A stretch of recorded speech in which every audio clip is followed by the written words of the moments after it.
சட்டவிரோதமான காரியங்கள் பல ஆண்டுகளாக தொடர்ச்சியாக நடைபெற்று வருகிறது. குறிப்பாக அரசுக்கு சொந்தமான நிலம், மலைவாழ் மக்களுக்கு சொந்தமான நிலம், ஆதிதிராவிட மக்களுக்கு சொந்தமான நிலம் போன்ற பல்வேறு நிலங்களை சட்டவிரோதமான முறையில் அபகரிக்கப்பட்டு அங்கே இருக்கிறது. ஈசா யோகா மையத்தில் தகன மேடை அமைக்கப்பட்டிருக்கிறது. அங்கே குழந்தைகள் சீரடிக்கப்படுகிறார்கள். தீட்சை என்கிற பெயரால், தீட்சை வழங்குவது என்கிற பெயரால் சாமியார் தனது கால் கட்ட விரலை வைத்து மிக மோசமான தீட்சை வழங்குவது எல்லா பத்திரிகைகளிலும் வந்திருக்கிறது. பலர் தற்கொலை செய்து கொண்டு இறந்திருக்கிறார்கள். பல பெண்களுடைய மரணங்கள் மர்மமாகவே இன்றைக்கும் நீடித்து கொண்டு இருக்கிறது. கோவை வேளாண்மை பல்கலைக்கழகத்தைச் சேர்ந்த பேராசிரியர், ஓய்வு பெற்ற பேராசிரியர் காமராஜ் அவர்கள் தன்னுடைய மகள் இருவர் அங்கே இருக்கிறார்கள், அவர்களை மீட்க வேண்டாம்.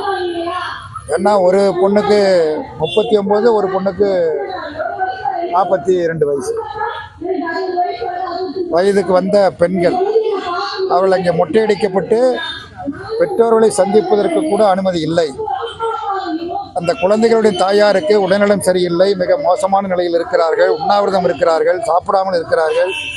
வந்து பார்த்து விட்டு போ என்று தொலைபேசியில் அழைத்ததற்கு கூட மறுத்து விட்டார்கள். நான் தாயை பார்க்க வரமாட்டேன், இங்கே தான் இருப்பேன் என அவர்கள் கூறிவிட்டார்கள். இப்படி பல பெண்கள் சீரழிக்கப்பட்டு இருக்கிறார்கள்.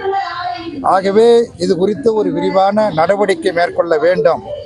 குறிப்பாக அபகரிக்கப்பட்ட நிலங்கள் மீட்கப்பட வேண்டும்.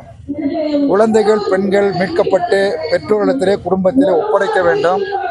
அதே போல சாமியாரை கைது செய்ய வேண்டும்.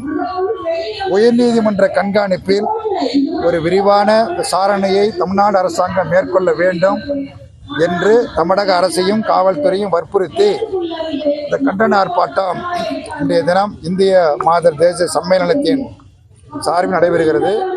மாநிலம் முழுவதிலும் இருந்து ஆயிரக்கணக்கான பெண்கள் இந்த போராட்டத்திலே பங்கேற்று இருக்கிறார்கள்.